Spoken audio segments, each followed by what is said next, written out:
Hello, viewers, listeners. Welcome to the On the Whim podcast. We're your co-hosts. I'm Paul Vella. Jabari Lewis Smith. And this is a topical video game related podcast. So we are streaming live on Twitch. Just some notes, some housekeeping items. This isn't your regular stream on Twitch. We are streaming on Twitch for content for the Whim Indie page, but we don't interact with the stream as many streamers do, right? Oh, you better get that going. Oh, never mind, it's fine. It's fine. I haven't played it but yet. That's why. So we have a wonderful moderating team that kind of takes care of the interactions in the Twitch stream for us. Grover Whim, Creative Life JMJ, and Shadow Fox. And you all are awesome. We appreciate you guys. Thanks for keeping us on our toes and for the quality control piece that we were talking about earlier. So, if you want to watch this on YouTube or on Spotify, we release every week. And this will be released on... When is this going to be? Check the calendar. Not this Tuesday, but the next. This one will be released on May 5th. No. Yeah, May 5th. May 5th? Okay. It's going to be May already. Wow. Where is the time going? Is it just me, or are all the days just blurry together? It's blurry together, right? Yeah. My sleeping schedule has been screwed up since this virus. The whole virus thing? Yeah. All I do now is I work on projects at home. And when I get into a project... That's it. That's it. Time just... I don't know what time it is anymore. Playing Arabic. Let's do it! They can't see what we're doing. But, okay, maybe this is a good time to introduce what game we're going to play. So we're going to be playing Spyro. This, we already said this is episode 6, right? Yeah, we did. So, for this section, we're going to be playing Spyro, and this is the Nintendo Switch port version of the first PS1 version, which is, I think this is probably the second game I ever played on the PS1. Yeah. Nice. So another childhood. Another childhood memory. Yeah. What got you into, like, why'd you buy Spyro? Why did I buy Spyro? Or what did you make your mom buy you Spyro? You know, for Spyro, I don't think me and my brother like said, "Oh, I want Spyro." I think she saw it was a popular game, and she wanted us to shut up, so she got us a game. So your mom was savvy enough to see what was popular, like at probably Walmart, the display stands and everything. Yeah. And see, you know what? I'm gonna get that cute little purple dragon. My boy's gonna love it. That's pretty cool that your mom was savvy enough for that. Yeah. That's pretty cool. I'm not sure exactly what was the case, but I feel we didn't request it at all. Okay. Maybe we went to the game store and she said, "Hey, what game do you like? Maybe this one's a good one." And we're like, "Oh, okay, cool." And we just because PlayStation 1 was the first system that me and my brother had recognized that we had. We used to have a Super Nintendo, NES. Got it. Yeah, but we didn't really understand what an NES was because we were really younger. Yeah. So when PlayStation 1 came out, I think maybe a year or two after it came out, that's when my mom got it for us. Got it. And this was the first system that we recognized. This is a game system. This is what I'm going to be doing for the rest of my life. Oh yeah, that's that. This is my calling. My people need me as you jump into back into the game. Okay. How about you? Like, what was your first game system? My first, I think I had an NES as well, the classic NES. You remember playing it? The vaguely Super Mario, Super Mario. But the one I remember having, I had a Super Nintendo as well, and I got the All Stars. So I. Is it the baseball? No, All Stars. It had 4 games on it. It had the Super Mario's, 1, 2, 3, and then one more. Maybe Lost Levels. I don't remember. Wow. But I got it really late, so I didn't get on board with all the. My first real system that I recognized, like you said, the one I recognized me having was the N64, and the very first game I had for it was, I want to say, Star Fox 64. Best one to start off with. Yeah, best one to start off with, right? And then, but I didn't start stacking up the game collection until the GameCube. The GameCube, really? Yeah, that's when it took you a bit. Well, because my mom's rule was you get a birthday gift and you get a Christmas gift.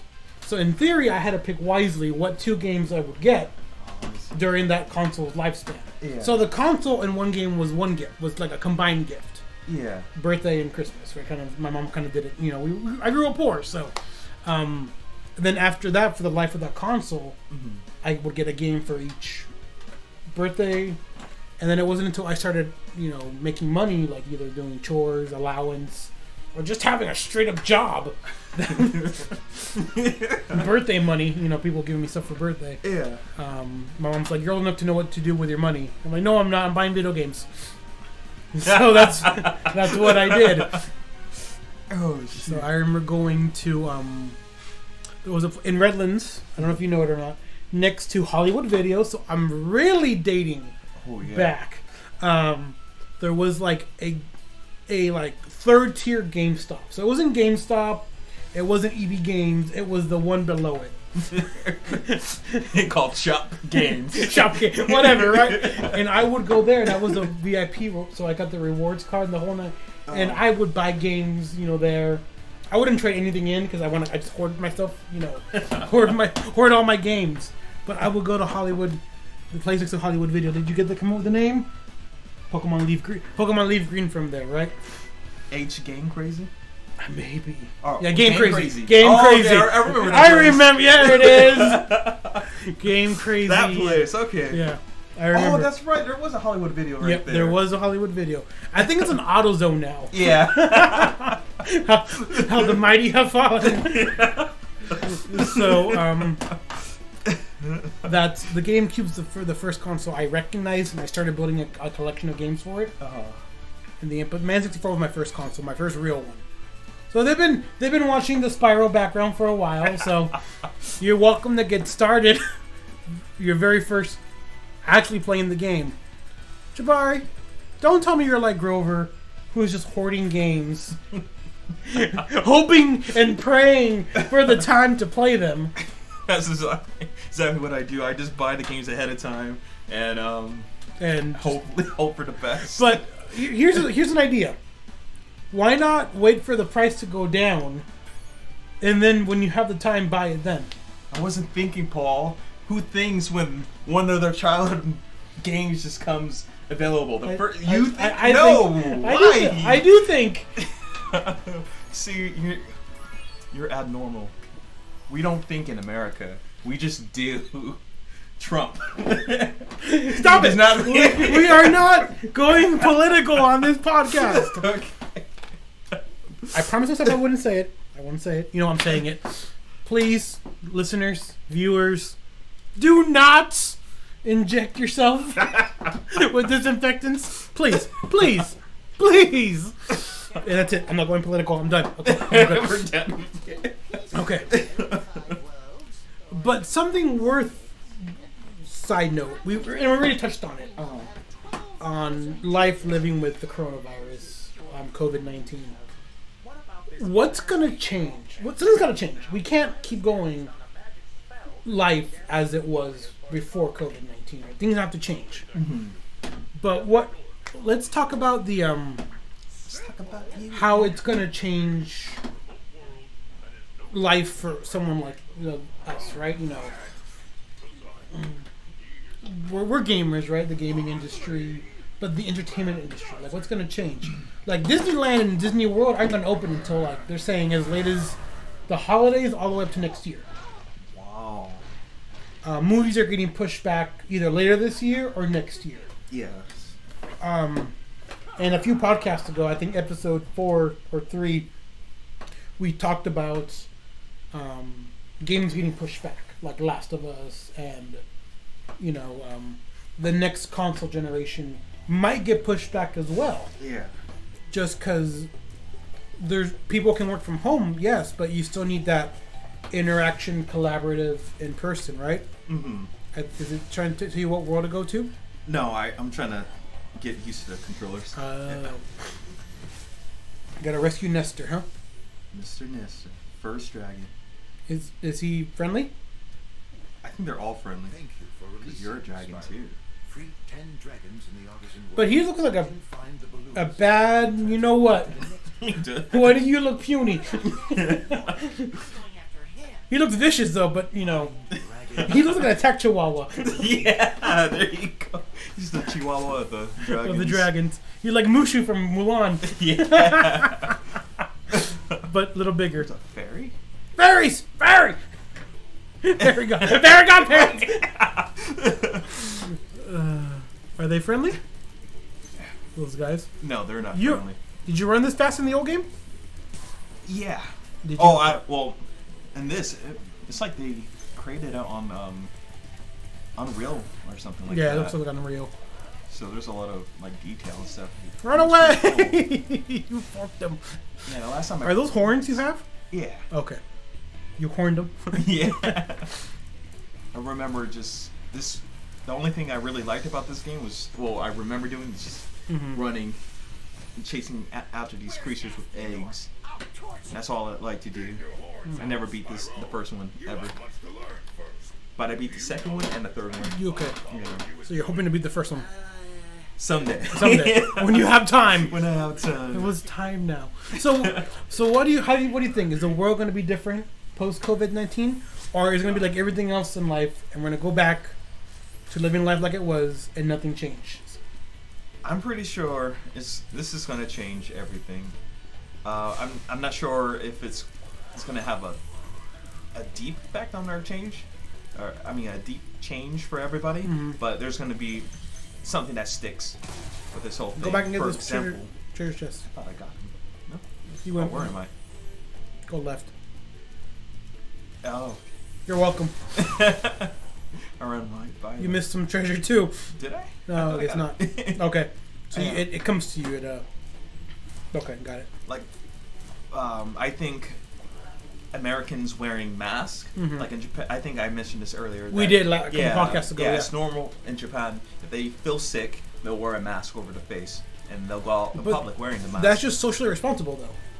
Huh? It's socially responsible. Yeah. And I think we're going to be doing that too now. You think so? Be normal. It's more going to be normalized. Because the stigma when someone wears a mask is like, oh, what's wrong with you? Mm-hmm. Not I have a cold. I don't want you catching it. Yeah. Oh, you kind soul. I never, you never thought of that, right? And I consider masks, like doctors wear them, nurses, for obvious reasons. They don't want to get people's, body fluids on them or whatever, right? So, I get it for that reason, and we're going in that direction. Okay, but I think it's just social responsibility, right? Yeah, definitely. Like, I'll go out to a restaurant, drive-through, and we'll order food. And when I go through to order food, I wear the mask, and the person on the other end is wearing a mask. Mm-hmm. So we're both being socially responsible in that regard, right? And whenever someone comes to my house to drop food off, when we Postmate it or whatever, not saying Postmate is one of our sponsors, just naming a random one that I use. Same thing, put a mask on just for their protection in mind. So I would like to think as Americans we become more socially responsible, right? Because it's like, for example, it's almost expected for you to show up to your work sick. Hey boss, I got a cough. Oh well, you're coming to work, right? This shit needs to be covered. And in my experience, unless you're a part of a union or something, are you really going to burn all the grass? I didn't know they could do that. I don't think it does it in a personal. I doubt it. So I thought it was cool. I'm just amazed at what has been changed. Oh yeah, how for it sure. looks, because it looks freaking great. It's like in Pokemon when you first learn cut, you start cutting everything. Start cutting the grass. I want to battle you, okay? Cypher! Oh no! Oh no. Let's see. So- you want to try? No, go ahead, keep playing. Okay. If you die, I'll consider playing. If you prove your worth by rescuing 10 dragons, He will take you to the other land. use this balloon. This is Spyro's version of Princess of the Castle, isn't it? Yeah. Except from our princesses or Or dragons. other dragons frozen. Frozen in statue form. Yeah. Fair enough. Alright. But yeah, shoot, another, everybody, all these businesses are trying to reformulate like a plan on how to work with this coronavirus. And I think a lot of their plans that they're doing now are going to stick. For example, right now, the film industry is trying to figure out a way where they can film while trying to maintain the 6 members feet of apart, productions. Yeah. And it seems like the plan is to Poor sheepies. go against Lamb chops. some of the union stuff that's been set. Like, for example, film crew can't be play background characters in any film or anything like that. You need to hire An actual actor to do that, and they can't play two parts basically. Right. And now some of the plans are indicating, okay, now they can do that. But they'll get paid double or time and a half, like It might be double. or pay times a quarter or whatever for the extra role. Yeah, I'm not exactly sure what the pay and stuff like that will be, but now they're That one? yeah, it has to.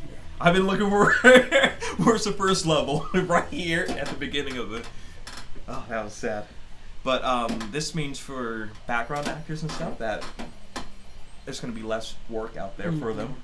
So for me, that's bad news because I still do background and stand-in work. Because now there's just less work. But couldn't you possibly get training to be a boom operator or? You can, but it's really limited on how many. You could be probably a job out there that's really plentiful. Is probably a PA, a personal assistant there. Yeah. But you're just getting people coffee at that point, right?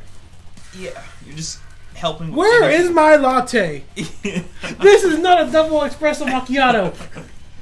Yeah, the PAs generally they just they're just assistants. They'll get coffee. They'll help Dry out cleaning. with they'll help out everywhere basically, and even that's probably limited jobs as well.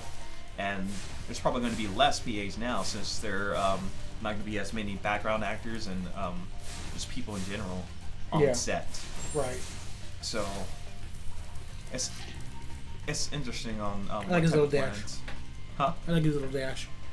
Oh. I don't know where I'm going. I'm just going. That guy looked angry. He did. He's tired of you killing his harem. Right there. Or his kids or whatever those are. the chief. He got you! Run away! Run away! I was doing so good when I was just running. It's when you stop and think, Jabari. Yeah. See? You don't think, you just do. I can't live life like that. Yeah. Ooh, there's stuff behind here. Okay. See, I'm trying to think of like other changes and stuff. Do you have any changes that you think are just I think it's going to be more acceptable to work from home. And it's going to happen. I know a lot of offices require you to come to your desk, cubicle farm, and I understand for like sensitive things, right? People's social security numbers, sensitive things, right? Yeah. That need to be, locked and keyed. That will still continue to be come into the office, right? But I don't think we'll be cramming people together the same way we have been. If you can work from home, I think it'll be more acceptable to work from home, especially when you're sick. So when you call in, So no excuses anymore for sick leave. You still gotta work. oh no, I mean, okay. So for example, if you have a fever, cough, you should stay home, get better. But if you are coming down from that, you can still work. You know what I mean? Yeah. Like you're still functional, but you're still infectious. So instead of contaminating the workspace, because we all heard it, right? When you go to work and someone shows up and they start coughing and sneezing, you're like, oh no. And then it spreads like the plague, right? Yeah. Why not instead of that person when they first start feeling sick, they grab their stuff, go home, and work from home. And if they start feeling even more severe, they call in sick and say I'm not working at all today, as opposed to work from home. Yeah. Excuse me. Like work from home shouldn't have its limitations anymore. So, maybe what I'm trying to say. Gotcha. It's not like you don't have an excuse. You don't have an excuse. You're sick. You still got to work. No, it's a don't come in. Don't. Again, responsibility. Public responsibility, right? Yeah. Is this one of your buddies? Yes. Isn't another one back there that we skipped over? I just got one of them before. All the dragons pass through this fancy vortex. Their voices are so corny as hell. I think that's on purpose. It totally feels like you are Mushu from Mulan, and you're being talked down to by all your ancestors. I'm a real dragon. No, you're not. Oh. Who's little fairy following you? Or dragonfly? Dragonfly? I forgot his name. I forgot what he even does. I think he just collects the... I think the jewels for you, right? Yeah. That's a tree. That's a tree. Let's see, there's a way to get to the top of... Yeah, that's the dragon I was thinking about. Yeah, life's gonna be very interesting, And do you think of the vaccine, if it's ever developed, if there is one developed, would that be... Yeah, you need to go down there, I think. Or you can go down there. Oh. Ta-da! See That Jabari? piece of key. Gavin. Gavin! The dragon. Gavin! Where's Gavin? For if you don't know what I'm referring to, in Red Dead Redemption 2, there's in one of the random encounters, there's a guy named Gavin, and there's our guy looking for his buddy Gavin. And throughout the series of your adventures, in every city you go to, he's like, where's Gavin? Gavin! Have you seen my friend Gavin? And you're like, you haven't found him yet? No. And it's just like that, one of those things. Yeah. Maybe when you need a key for that. I thought. Did you know you could melt it? Yeah. You can't melt it. You can't melt it. Maybe we'll play that as one of their games. But it's one of those story heavy games that we get distracted about. So. Yeah. I thought it was like Grand Theft Auto or something. Grand Theft Horse? Grand Theft Horse. Yeah. It's funny. Back in the day, late 1800s, early 1900s, if you stole a horse, it's a death sentence. Because a horse would be someone's like livelihood. So they used to transport everything. That's what they used to go to. What they used to go to pick up supplies and feed themselves pretty much. So if you stole someone's horse, you're taking their livelihood, and therefore you get the death sentence. Horse thieves. Damn. But nowadays, you steal a car, what? 6 months in jail or whatever? I don't even know. We'll get you 3 square meals and a nice roommate. If you get a roommate, you might get a dorm. So yeah, that's the effect of coronavirus. Like, it's definitely affected us as a studio. We're at the studio. We're in person. Yes, we are breaking the 6-foot rule. Stop judging us. But there's no one else here. There's this bastard right here. This is my favorite part of this whole game. Chasing this punk. Jabari! Oh, I mean, chasing. Did you ever catch him? Yes. So now, There's times. listeners, Jabari is chasing this thing. I don't even know what it is. The thing can't even run that fast. So, well, it's running fast, but it doesn't know how to change its angles up to confuse Jabari. It really doesn't. Gotcha. But when I was little, that was impossible. Cool. All right. So, any other you want to bring up about more life changing due to the coronavirus? There's I just know there's going to be a whole bunch of changes, and it's going to be more us relying online. Yeah. To do work online and online programs and stuff like that. Like school, you mean education? Yeah, even schooling and education, but you can't go up there. I think it's it's a visible wall.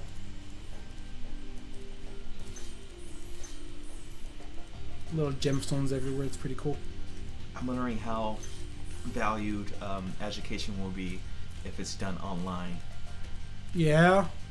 I mean, online education has become more popular. Of course. And the thing that I'm worried about is how much.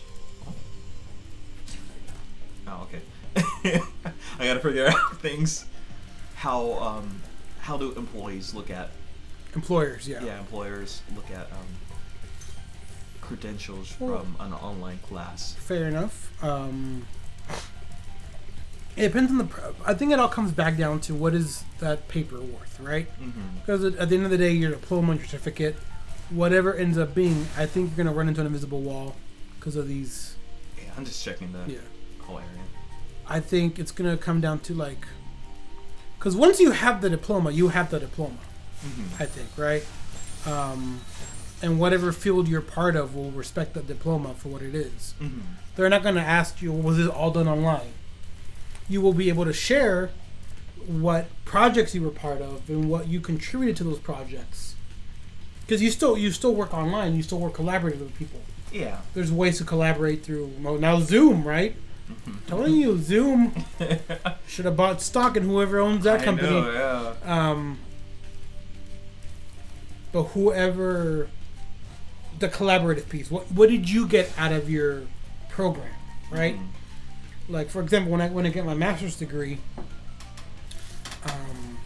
I went to the University of Redlands, not because of the prestige of the program or anything like that, but because it was the quickest program I could find in the area. It wasn't the cheapest program in the area, but it was the quickest. Definitely not the cheapest. But then when I tell everyone, where'd you get your master's from?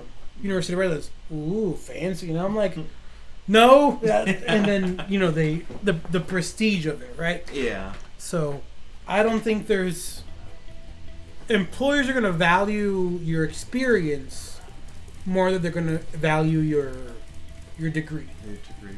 I think that's what it's going to end up coming down to. What did you get out of your program? And that goes for everything in life, right? I was reading. Oh, go ahead. I like steering the conversation. And you seem like you're having a lot of fun reliving your childhood, so I'm going to leave you to it. Oh, you're scared? Burn! Well, that was evil. That was... He was cowering, and you burned him to a crisp. No, I feel bad. No, you don't. I do. So... It's the old adage, right? It's okay to have you be your first day on the job, right? Right? After your first year, you're not a novice anymore. You're still rookie. So, but what's the difference between someone in their first year of their job or someone with 10 years of experience that continuously live out the first year? You know what I mean? Live out their first year, like making mistakes. Making mistakes, same mistakes as a rookie, and you haven't learned from those mistakes, and you keep doing the same thing over and over again. So what's the difference between a rookie and then someone who's just repeated the rookie year 10 times? So it's what it comes down to. Yeah. And not saying hopefully, but the coronavirus should help us out with some of the pruning the I hate saying it, that makes it sound evil, but culling the herd per se, right? You know, if you want to go out there and not wear your mask and expose yourself unnecessarily to things, do it again. He's got treasure. He's got treasure. Oh, he's still alive.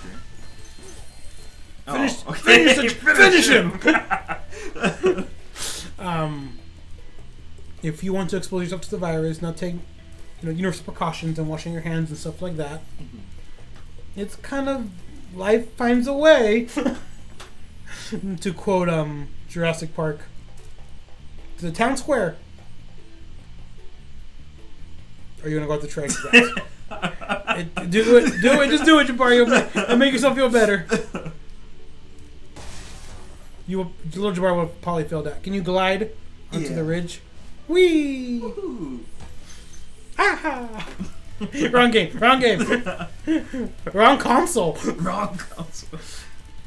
Okay, so you have any other points with the coronavirus and the changing future? Right now, as you walk into a wall. That was great. Are you gonna go left this time? Yes, you are. Let's go again. So, yes. Just because on the last recording session we didn't get to as many Q&A, I'm gonna start just a little earlier this time. Got about 20 minutes left on our stream. 26 minutes left. Okay. So, Shadow Fox asks, what was the most difficult part about starting Whim Indie? What was the easiest? Why am I getting texts? Oh. There's people talking in the chat and stuff like that. People in the chat too? There's actually somebody in the chat? Oh, it's Grover and Jessica. Grover, Jesse, and Shadow? Yeah. Okay. So, what was the most difficult part about starting the Whim Indie? And what was the easiest? So, I believe this is firmly in my court. Yeah.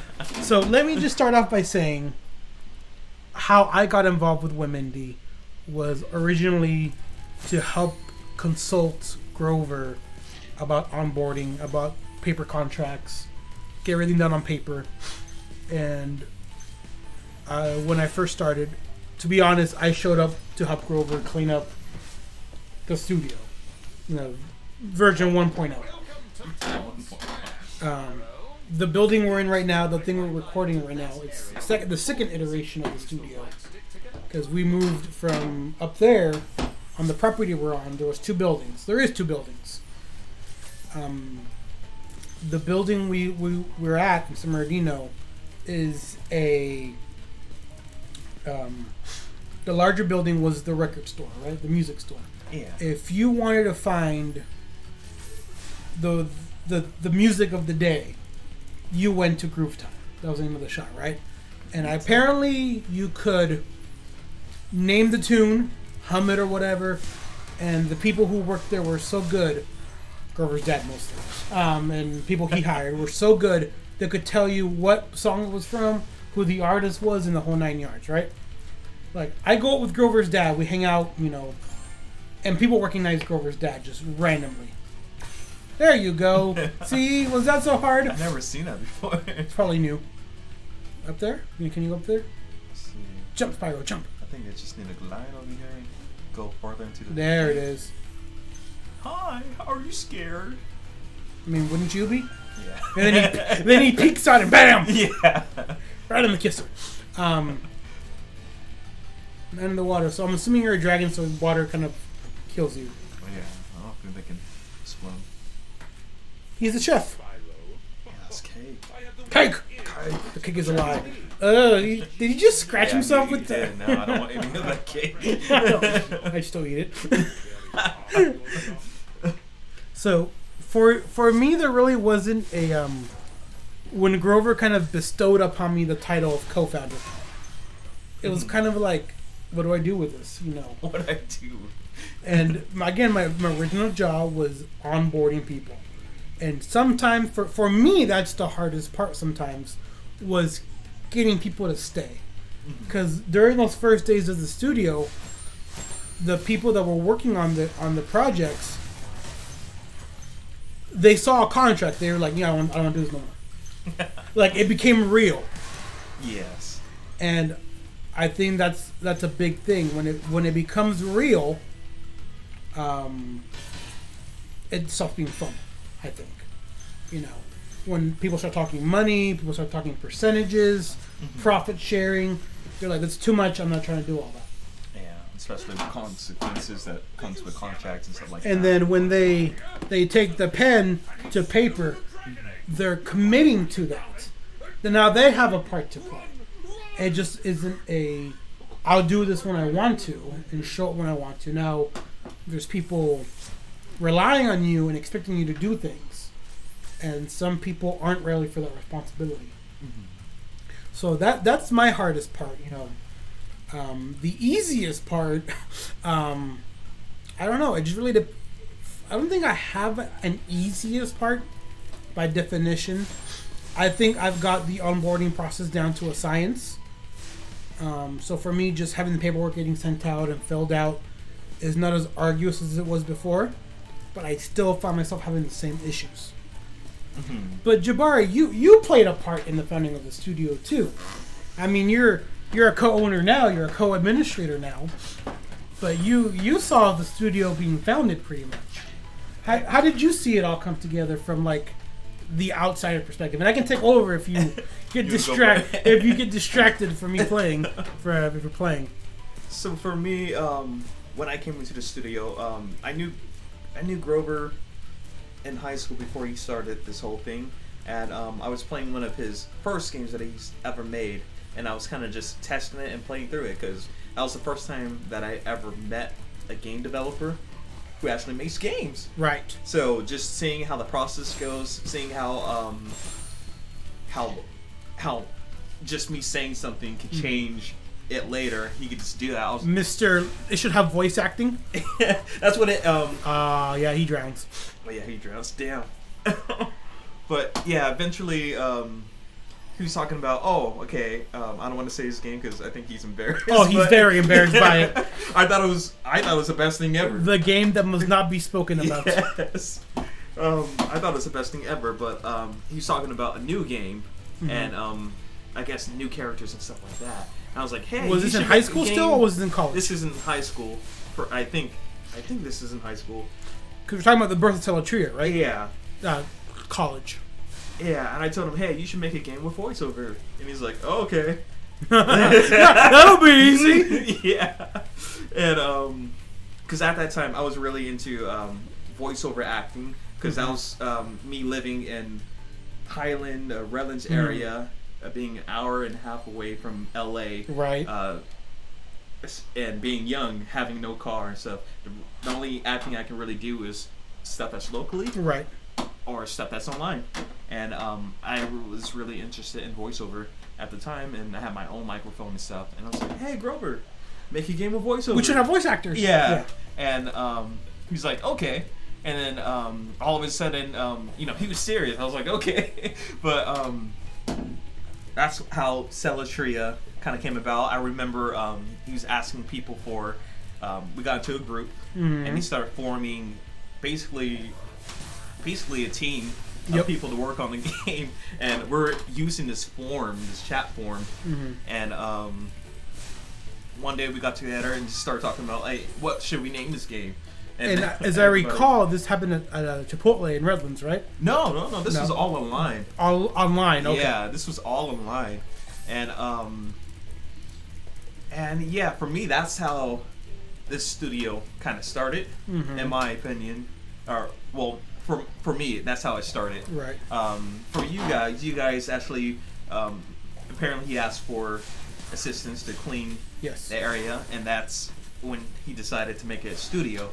I think I vaguely remember him asking that on Facebook or whatever, Facebook or something, and I think I was like, yeah, I'll be there, and then I said, oh, I'm sorry, I have to do this, or something happened. Maybe I was in a show or something like that at the time, but something important that you had to do. Yeah, something probably. important, yeah. Because at that time when I looked at Grover, I'm just like, oh, he's older. I was at you looked up to Grover. Oh no. because I was like, he could develop games. That's so cool. Mm-hmm. And like he was awkward. He's super awkward. Right. He's still awkward. But he was a fun person and stuff like that. Oh yeah, for and sure. Introduced me to a lot of like fun online stuff. Oh yeah. Brennan Floss. But yeah, basically how I kind of joined in was as the casting director. Yep. And a voice actor for the game. And you play the role of Mage. yes, Which is such a name. We will get back to playing that game at some point. Yeah. Yeah, we could try it. Yeah, we can play next Yeah. time, I guess. I have no idea where I'm going. So. But shoot, like, what was the other question? The favorite memory or So funnest part? Easiest and hardest parts. Easiest and hardest part. So, I feel like the easiest part for me, or looking back at that time, or is it everything we've been doing? Yeah, everything. Everything, okay. Or I think the question that Shadow Fox was asking was when the studio was founded. But you can expand. Did I go? Okay. No, you're welcome to. Well, I mean, you already explained how it was founded. No, but easiest and hardest part are so. Oh. From your perspective, what did you see were the difficulties? Let's see. I think the easiest part for me was, it was the funnest part was casting or going out there and auditioning people Mm-hmm. to be a part of the game. That was Right. like really fun. I was actually put in charge of something. I was a director. You were a director, yeah. Yeah, and I don't even think we called it that back then. It was just, hey, we need actors. Yeah. Let's gather some people. Yeah, Jabari that's pretty knows much what to do. That's pretty much what it was. Yeah. And I think that was the easiest and kind of funnest thing to do at the time. The hardest thing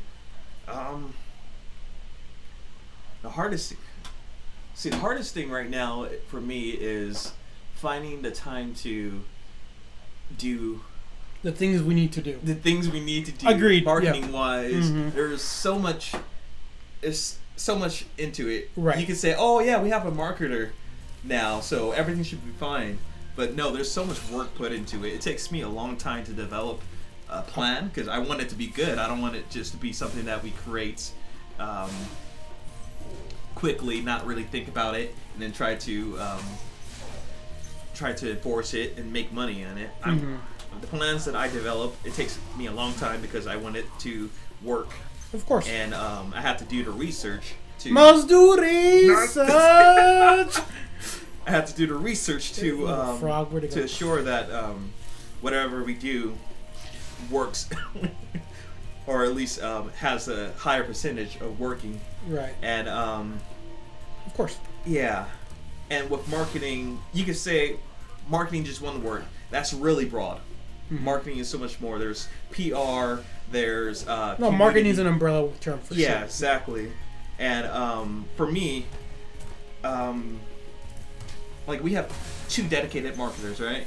Here, me You and our and Lucia, right? assistant, yeah. Yeah, and even for us, all the jobs and the terms under that umbrella of marketing, there's just so much, and there's a lot of research and stuff like that to do. So it's taken me so long to do that, and it's hard, especially at this time in my life where I'm shifting from just being a student to trying to have a career, a life. Yeah, trying to make money, right?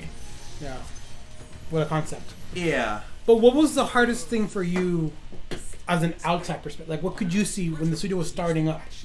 What did you see were the problems? Like, what did you see was happening? Yeah.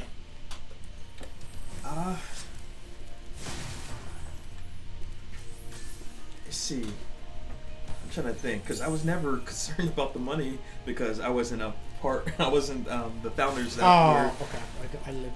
Oh yeah. But I died. I think you can stay in water just a little bit. Oh, okay. Yeah. Unless it's too far, you can't jump back. But books. let's see. What is the hardest thing? Well, like, what could you observe? Like, okay, this is hard. What I felt was hard was people trying to get, like you said, people to stay. Mm-hmm. It's not ghost, especially when we're working with people online. It's just so easy to do it. Right. And when we're depending on somebody, and they just ghost out of nowhere, or they just that was disappear for a long time. They go into hiatus so often, it's just like, okay, what do? We can't just sit and wait for them. No, that's why we have studio policies that govern hiatus and all that stuff. Oh, there's a frog again. Yeah, if you didn't come on board and made those contracts and stuff like that, I think we'll probably still be working on Celatria. Well, and we it'll still probably are. just be Grover. Well, yeah. but I mean, I think that will be the only game that we'll be working on, and it will be an even smaller studio. I think. So let me ask you this: Okay. When did you feel that the studio made it? Like, holy crap, we're this is the real deal. Like this is becoming bigger than some guys and some ladies. Project in the basement. Projects in their dad's garage.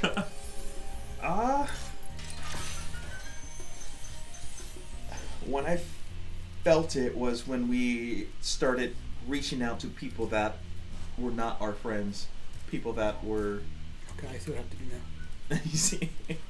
Okay, now go on. Yeah, for me, it started when we were casting people, and we're going online to cast people, and then what would happen was they get the part, and then I had to actually send them to you For onboarding. Yeah, for onboarding, and that was the moment when I was just like, oh wow, this is real.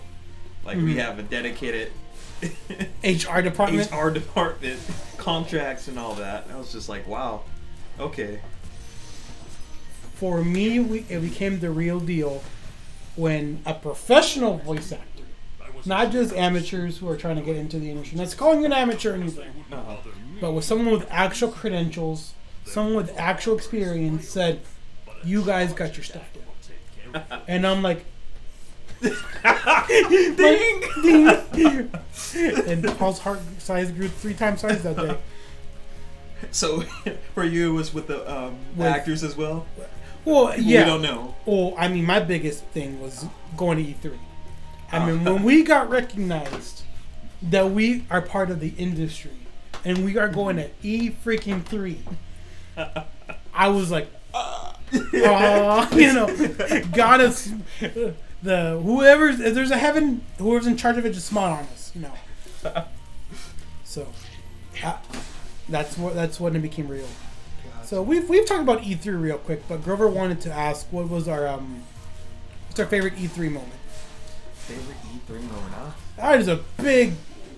What was that animal that he tried to eat right there?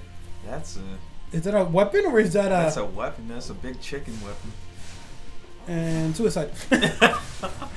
Leroy Jenkins. Leroy Jenkins. Let's see. Favorite. I think my first E3 was in 2016. That was your very first, the actual, because we started going in 2014. Yeah, at that time I was in Japan. You were? Yeah. So I still didn't know what E3 was at the time and how important. I just remember that Grover was saying that was his dream. Oh yeah, it was Grover's dream. Yeah, that was one of his dreams. Totally, yeah. Yeah, I was like, oh okay, like what is it? Right. I didn't know how professional it was, what it really was. But me going to E3 for the first time, 2016, that's when The Legend of Zelda Breath of the Wild came out. Got it. And just when I went to the Nintendo section, my heart dropped. And seeing all the blue from the Link theme stuff, yeah. Like, did I miss we anything? will walk into... That was quick. I think everything was kind of... everything was shut out right. for Nintendo. They just had this huge display. That was the only theme they had, yeah. Yeah. But, so you have to wait in line, and then you go basically into almost like a cave. It really was, yeah. And they play like a introduction video of Zelda Breath of the Wild, the trailer for it, and just hearing the music, looking at the graphics and stuff like that, you're sent into a different world. Yep. You're now in Hyrule. It's like walking into Disneyland. You know? The rules are different here, you know. Shoot. You are free to fanboy. Yeah. And I was doing that the whole time. I almost started crying there. Aww. I was so freaking happy. That's awesome. Yeah. And walking in, and then you see all the big displays. Mm-hmm. You see the Link figurines and the Vulcan monster things. I was just like, wow. And they just create a new environment inside this building. And then to top that off, there's these cute Nintendo booth babes, booth babes there. Kind of introduced to the game and stuff like that. I'm just like, okay, whatever you stay pretty late. Whatever you controller. This is controller. You wanna play? How do control? Fair enough. But yeah, I think they had like a 10-minute demo. They did. I remember. And that just playing the game and going into it, I lost all track of time. Yeah. I didn't know where I was. I was in Hyrule. I'm Link right now. And it was just one of the best times ever. Yeah. How about you though? Shoot. My favorite E3? Yeah. I think our very first one, the one in 2014, walking in there, and the same thing as you. Like, this is something I've watched, from afar. Cowards. Watch from afar, and this is something, oh my goodness. And then the Nintendo area and Smash Brothers, not Ultimate, the one for the Wii U. Oh, you guys went to that one. Our very first one was that year. And I think that was my favorite E3, and that's the reason why. But then I've also talked about in the podcast, that is also the only time we really come together as a studio, and it's that seeing each other piece and that person thing, right? Yeah. So since I am lost, I'm gonna give it back to you because I don't know where else to go. So we've talked about Celatria and the founding of the studio. Who's your favorite character in Celatria? Favorite character in Celatria? I think my favorite character is number 16. Yeah. Yeah. I can't say her name. Her real name. Well, I mean... Or was it introduced? Or no, it was introduced. No, it's in chapter 2. I think we've talked about it, but yeah. Her story arc of, mysterious, badass, becoming a... more opens herself up more to, a good story arc, right? Yeah. Celatria has a story, right? And, who would my favorite character be? My favorite character would be probably the samurai guy, Cywell, right? No, that's not Cywell. Waltier. Waltier really? is my favorite. He's such a perv. Well, no, it's more because he's a flirt. He's a flirt. And I've been called a shameless flirt before. So Jabari's like, yeah. Yeah. But I'm not a pervert, but I totally see. Stop it. I totally see. Huh? I'm trying to see where I have to go. I think I have to go to the next world now. I don't know where the next world is. That's why I gave it back to you. So I like his his debonair attitude about that. After him, it's probably Melanie, and how she's there to help her friends, and it's very much that I'm gonna protect you and don't kill him. He's a cow. Oh, okay. They all die. They all die. They all fall down. Wow.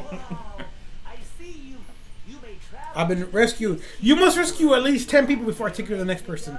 Next place where you can rescue more people. And invisible walls to game development. All right, Jabari. Favorite PS2 game. PS2? Yep.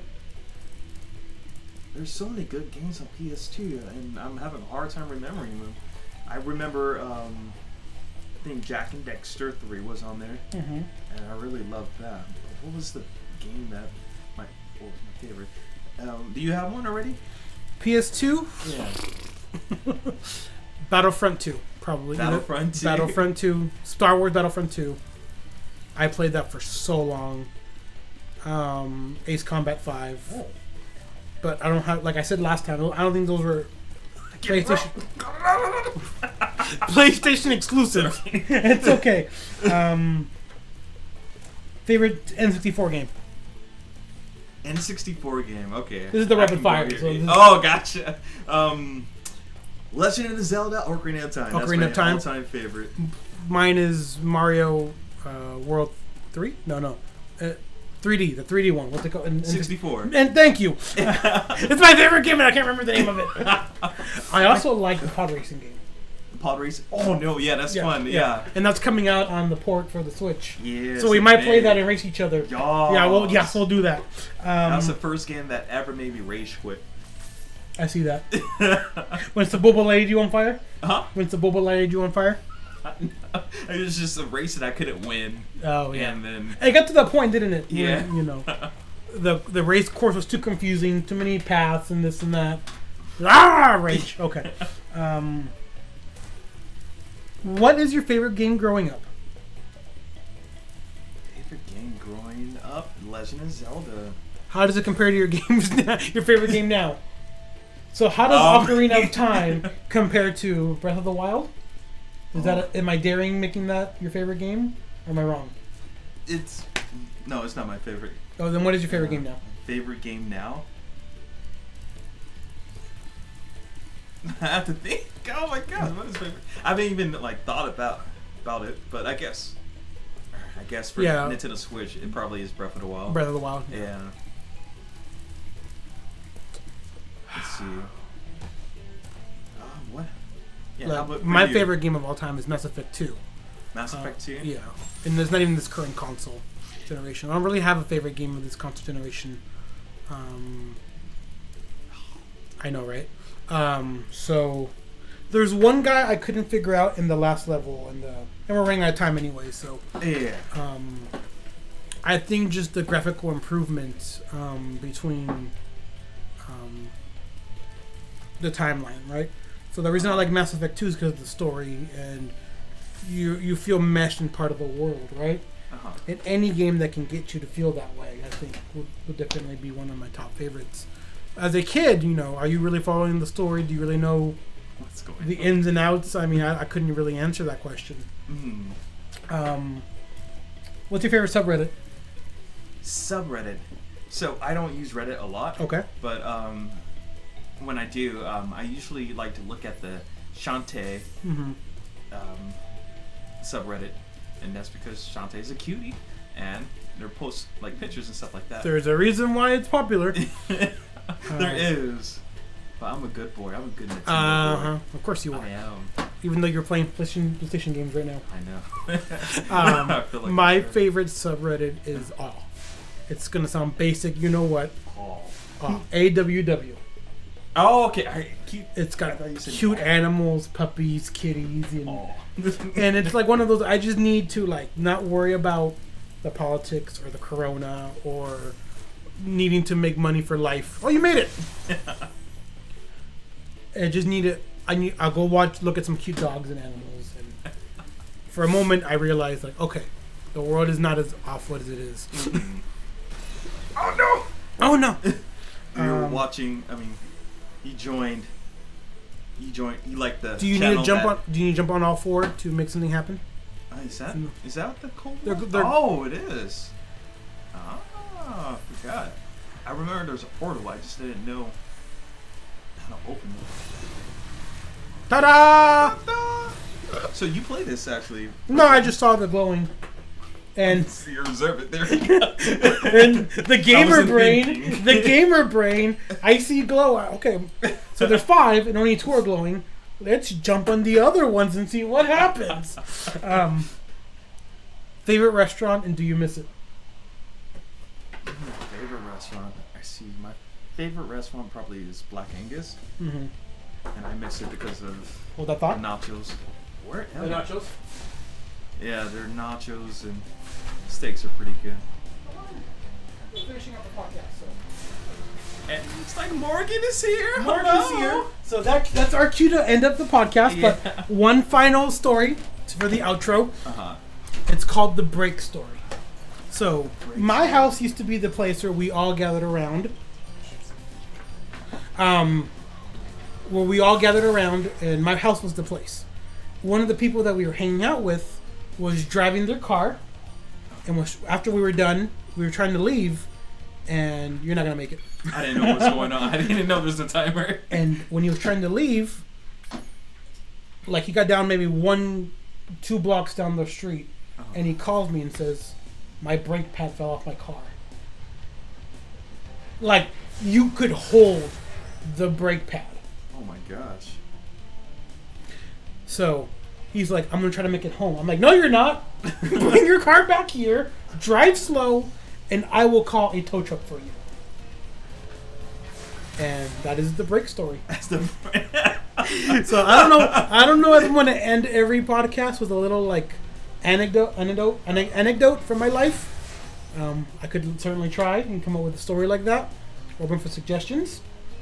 But that's kind of time for us, and we're over on time, and you're gonna make it. You made it! Ha! I'm not even sure what I'm supposed to do. No, you don't know. No, you didn't make it. Oh, gotta go there. 3, 2, 1.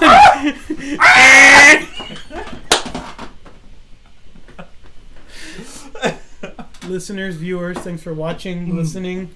Grover, Creative Life JMJ, Shadow Fox, thank you for you guys supporting us, moderating. So sorry, the Jabari. No, I'm sorry I didn't check the chat as I'm supposed to. We'll look it over later.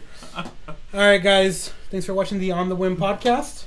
I'm Paul Vella. Spyro Lewis Smith. And y'all keep it nerdy out there. Don't drink bleach.